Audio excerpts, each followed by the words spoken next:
Me que é, família daqui fala o J Privado. Atenção, eu, J Privado, Bomba Ramaphosa, dispensa convite de Daniel Chapo ao dizer que não estará presente na tomada de posse daquele presidente eleito pelo Conselho Constitucional e pela CNE. Tudo isso e muito mais você acompanha aqui agora no canal MSTV, a TV que chega até você. A TV que não bajula você, maniga. É motivo para festejar, olha. Chope. É Nila. Chope.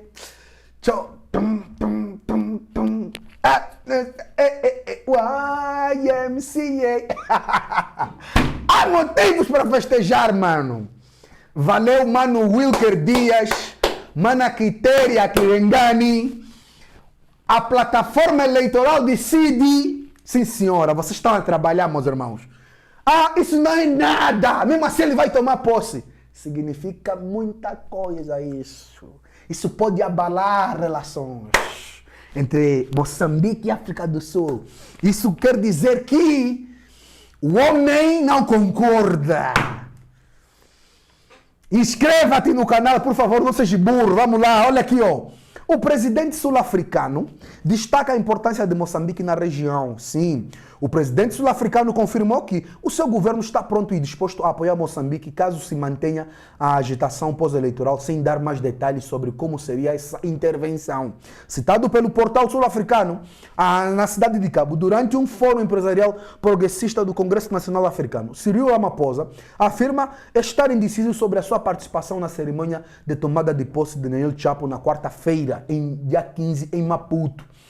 Como membro da SADC, tá entendendo? Ou melhor, como membros da Comunidade para o Desenvolvimento da África Austral, que é a SADC, estamos preparados e dispostos e capazes de lhes dar todo o apoio possível para poderem ultrapassar os desafios que enfrentam e esperamos que a tomada de posse dia 15 de janeiro corra bem e que tenham todo o nosso apoio de todas as formas possíveis, afirmou aos jornalistas, sublinhando que estamos a observar muito de perto o que está acontecendo em Moçambique e, obviamente, é um vizinho muito próximo de nós, um parceiro comercial muito bom. Ramaphosa acrescentou que não sabe ainda se estará na posse do novo presidente moçambicano, de nome Daniel Chapo. Sim, à medida que o tempo avança, vamos analisar o nosso programa e ver até que ponto o programa está bem alinhado com as nossas várias atividades, concluiu o presidente sul-africano. Como a MSTV noticiou na semana passada, as organizações não governamentais Plataforma Decide e Consórcio Mais Integridade escreveram uma carta a Cyril Ramaphosa a pedir que ele intervenha para ajudar a encontrar uma solução para a crise moçambicana. Na carta, aquela associação reitera o apelo à paz, mas pedem também que Ramaphosa reitere a instauração de um processo judicial no Tribunal Africano e no Tribunal Penal Internacional contra o comandante-geral da polícia, o ministro do Interior e o Estado moçambicano pelos crimes contra a humanidade cometidos nos protestos. J Privado, o que é que tens a dizer? YMCA. Eu vou deixar o próprio aqui, a Mana Quitéria e o Mano, como é que fala? Wilker Dias a mandarem barra. Vamos lá ouvir. Eu não vou comentar. Vocês estavam a falar que J Privado, isso é coisa para boi dormir. Nós somos jovens. Che Guevara sempre dizia, e eu gosto de repetir, que ser jovem e não ser revolucionário é uma contradição genética. E nós somos moçambicanos, nascemos aqui e não temos para onde ir. É aqui onde nós escolhemos travar as lutas. E mesmo conscientes de qualquer luta que nós travarmos terá sempre consequências. E desistir é de qualquer outro sítio, menos aqui. Nós, como cidadãos moçambicanos, muitas vezes ouvimos as pessoas a dizerem: se calhar deveríamos voltar à normalidade. Poucas pessoas dizem isso, mas algumas pessoas dizem. E eu pergunto: que normalidade? Será que nós vivemos uma normalidade antes disto? Será que normalidade vivermos num país em que se normaliza a fraude, em que é mais fácil nós condenarmos a uma criança ou um jovem, dizermos que tipo de sociedade nós estamos a ensinar quando uma criança saqueia? Mas é que não é o momento do saque da loja que nós estamos a ensinar a saquear. É quando nós temos pessoas a tomarem posse porque saquearam, que nós estamos a defraudar e nós estamos a destruir os valores mais importantes de uma sociedade. Então, quem é contra o saque de uma loja deveria ser tão contra o saque de uma urna. Quem é contra a vandalização de um edifício deveria ser tão contra a vandalização de uma vontade popular. Então, aí nós estaremos na mesma página. Vamos todos condenar todo e qualquer tipo de vandalismo, todo e qualquer tipo de saque. Então, porque nós somos aquela parte que quer ainda poder ter valores, ter princípios que nos permitam, de forma equidistante, condenar qualquer tipo de saque, qualquer tipo de vandalização, qualquer tipo de desvio de valores. Queremos ser aquela geração que é alicerçada em princípios. Julgamos que é importante, quando te fecha uma porta, procurar a janela. E se não for possível sair da janela, arrombar, derrubar o muro, mas encontrar uma saída. E a mensagem que nós queremos mandar é que nenhum cidadão moçambicano deve jamais perder a esperança, porque a soberania reside no povo. E o que nós estamos a fazer é tipo um alerta ao mundo para que amanhã não condenem os moçambicanos quando os moçambicanos organizarem um país por si só. Nós estamos a dizer que há instrumentos, há mecanismos. Nós temos a Carta Africana dos Direitos Humanos e dos Povos. Nós temos a Declaração Universal dos Direitos Humanos. Nós temos a Carta Africana sobre Democracia, Eleições e Governação. Temos os princípios da SADC sobre eleições democráticas. Temos a Constituição da República de Moçambique, temos a Lei Orgânica do Conselho Constitucional, temos a Lei Eleitoral. Falar de uma série de instrumentos sobre os quais nós compulsamos, estudamos e procuramos esta janela, e sempre que não encontramos a janela, procuramos um muro que é mais fácil de derrubar. Então, como o Wilker já explicou antecipadamente no dia 2, muitos podem questionar, mas o que é que significa? Nós estamos a dizer que nós não vamos elaborar muito sobre alguns aspectos, porque alguns aspectos continuam sempre em carteira, mas basicamente que o Tribunal Africano existe. E algumas pessoas vão dizer, mas o Tribunal Africano tem regras para interpelar ao Tribunal Africano. O Tribunal Africano já criou precedente de julgamento de processos eleitorais em África, incluindo de processos em que um determinado candidato era abusivamente excluído e que conseguiu, através do Tribunal Africano, provar que havia uma parte, um regime que tentava excluí-lo da possibilidade de participar nas eleições e que, por intermédio de uma decisão, conseguiu anular. Agora, para ir ao Tribunal Africano, como eu disse, há regras. Para os cidadãos de um determinado país fazerem conhecer a sua causa no Tribunal Africano, ele tem dois caminhos aí. Ou vão por via de um Estado, naturalmente o Estado moçambicano tinha que depositar uma declaração ao Tribunal Africano a aceitar, a concordar, que os cidadãos moçambicanos pudessem interpelar, queixar ao Estado através do Tribunal Africano. No entanto, países como Moçambique não depositaram essa declaração. Ou seja, não nos permitiram que, como cidadãos, nós possamos queixar o nosso Estado pela violação dos direitos que ele assumiu, dos princípios que ele próprio assumiu nas entidades internacionais. Então, se os cidadãos moçambicanos não podem interpelar diretamente o Tribunal Africano, eu tenho algumas outras vias, e eu não vou debruçar sobre todas elas, são as tais janelas, as tais portas, as tais avenidas, que é preciso continuar a procurar. Uma destas avenidas é o mecanismo de ir por via de um Estado. E nós temos razões para dizer, ok, vou deixar Emílio, temos razões de sobra para explicar porque é que nós abordamos, alguns pensam que abordamos o Estado sul-africano, mas não abordamos apenas o Estado sul-africano.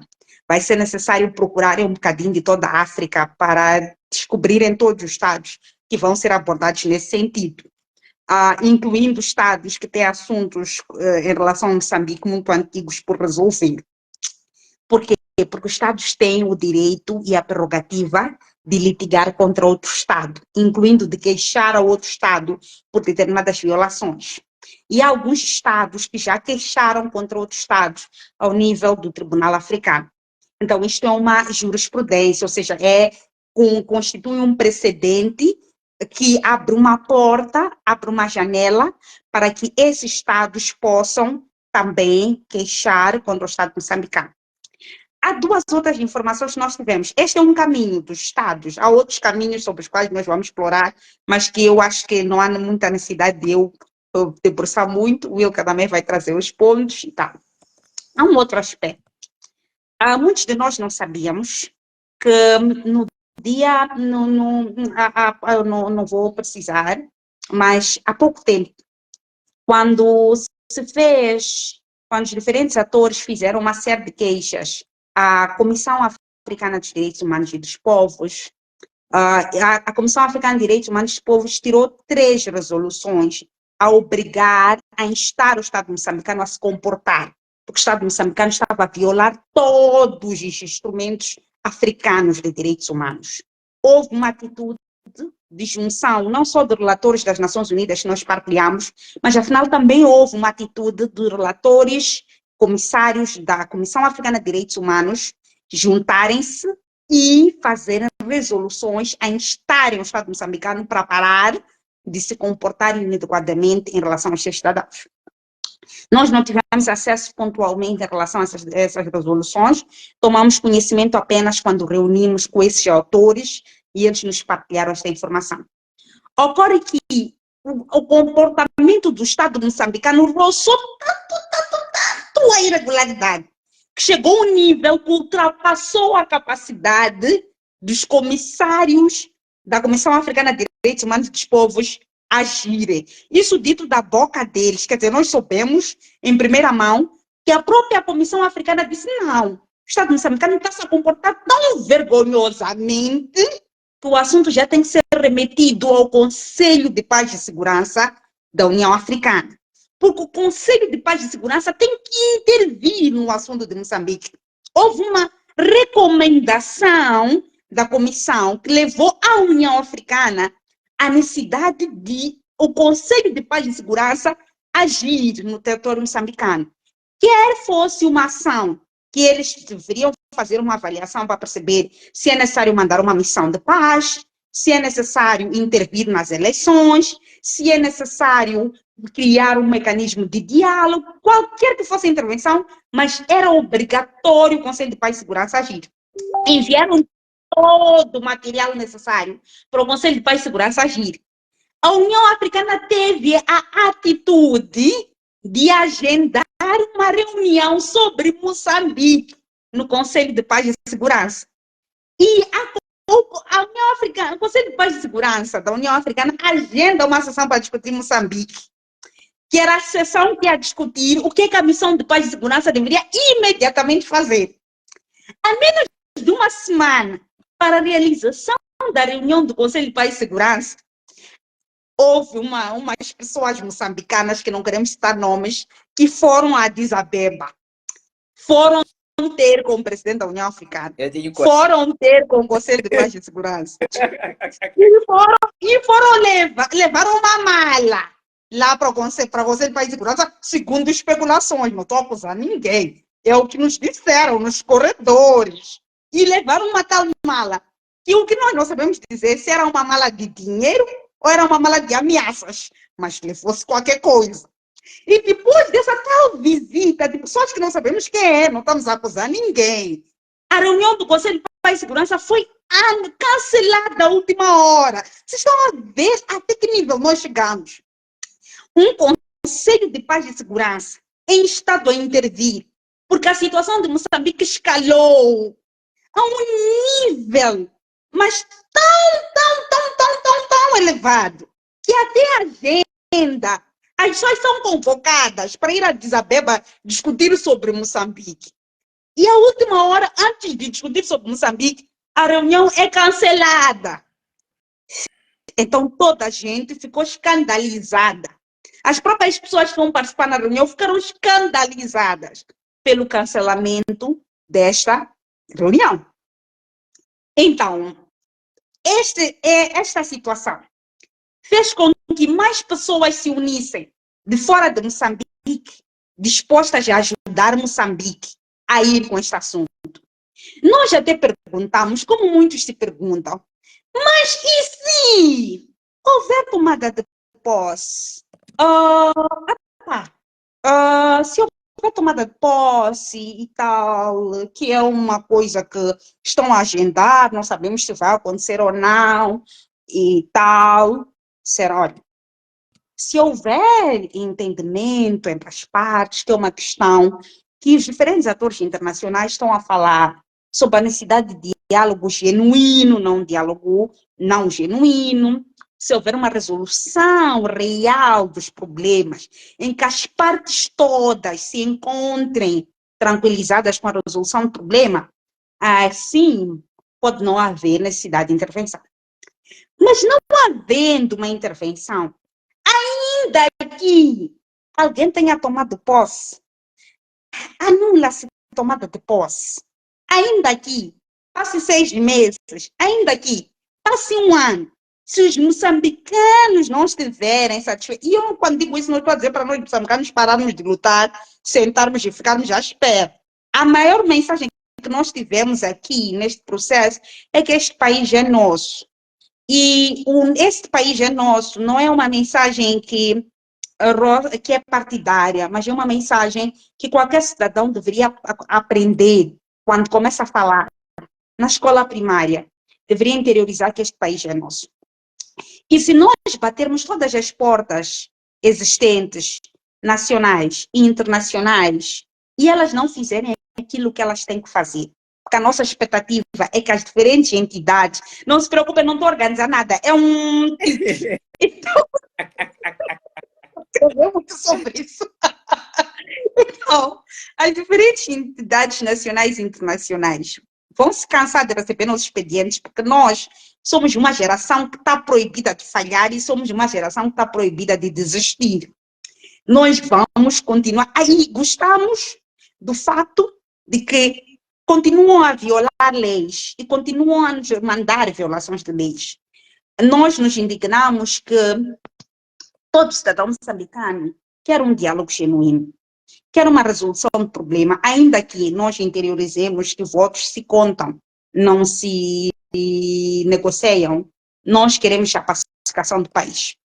Mas eu não acredito em nenhuma pacificação de um país quando de manhã me ligam de Gurue a dizer que as pessoas foram baleadas, pessoas foram perseguidas, pessoas foram silenciadas. Quando na mapa está a ligar a dizer que estão a queimar vivas pessoas. Quando de Mucubur recebo chamadas. Quando de Liupo recebo chamadas. Até a inventarem que há terrorismo, para em nome de terrorismo perseguir e matar pessoas. Quando de Mucuba recebo chamadas de pessoas em pânico. Quando o Wilker tem que atender situação de alguém que está em Quamba, que está a ser perseguida ainda hoje. Uma premissa básica para dialogar é o cessar das armas. É colocar armas em cima, guardar as armas, devolvê-las aos armazéns, devolver os blindados aos armazéns. Por exemplo, quando um determinado candidato que o povo tem suportado em ações, diz eu estou a voltar para o país, o primeiro ato que o governo responsável deveria fazer é dizer sim, nós queremos realmente dialogar com ele e por isso vamos garantir que a segurança dele, que nós iremos garantir que nada de mal lhe aconteça, porque nós também estamos conscientes de que um diálogo genuíno depende dele estar seguro. É dizer que os cidadãos moçambicanos que foram presos injustamente vão sair, vão ser libertos. Se nós não temos esses pressupostos criados, então nós não temos segurança para os moçambicanos. E o principal fim de um Estado é garantir a segurança, justiça e bem-estar, que está consagrado na nossa Constituição da República. Então é por isso que o Wilker já disse que eu falo muito, então não vou me alongar mais, vou passar para ele. Mas é por isso que nós sentimos que é importante litigar, usando as diferentes avenidas, porque durante muito tempo disseram-nos que nós não sabemos litigar. E nós aprendemos nos processos internacionais que nós visitamos que o Conselho Constitucional é só a última instância aqui dentro. E na carta que foi remetida hoje pela sociedade civil, como o Wilker muito bem explicou, já está fundamentado que o Conselho Constitucional violou a lei. Se ele tem que ser guardião da Constituição e ele viola a Constituição que tem que guarnecer, se ele tem que ser guardião da Constituição e ele viola a lei orgânica do Conselho Constitucional, então ele já não está a agir como um Conselho Constitucional, está a agir como qualquer outra coisa, sendo um perigo à própria Constituição. Nós não podemos manter um guarda do cofre que coloque esse cofre em risco. Então, o nosso cofre está em risco e nós precisamos encontrar formas para garantir a segurança do nosso cofre, sob o risco de hoje ser eleições, amanhã ser todos os outros valores constitucionais que nós precisamos salvaguardar como nação. Então, é sobre este Conselho Constitucional que nós precisamos denunciar e garantir que haja responsabilização, ainda que a nossa Constituição diga que, a nossa lei diga que os juízes não são responsabilizados, são isentos de responsabilidade das decisões que tomam no exercício das suas funções. Essa isenção de responsabilidade só vale quando as pessoas atuam dentro do mandato que a lei lhes confere. A partir do momento que o Conselho Constitucional começa a contar votos, que a lei não lhe confere mandato, a partir do momento que o Conselho Constitucional não julga recursos que a lei lhe manda julgar, a partir do momento que o Conselho Constitucional rasga a Constituição da República e começa a decidir com base no Estatuto do Partido, deixa de ser um Conselho Constitucional e começa a se comportar como um comitê central. É um CC nas duas frases, mas são dois CCs diferentes. E é por isso que nós, como cidadãos moçambicanos, vamos agir em defesa do Conselho Constitucional, em defesa da Polícia da República de Moçambique, que deveria existir, em defesa das instituições do Estado moçambicano, que deveriam ser instituições do Estado, não instituições partidarizadas, mas também em defesa até daqueles cidadãos que querem tomar posse, que querem participar no processo democrático, mas que não vão conseguir proteger os cidadãos moçambicanos se não fizerem os termos da lei. Muito obrigado.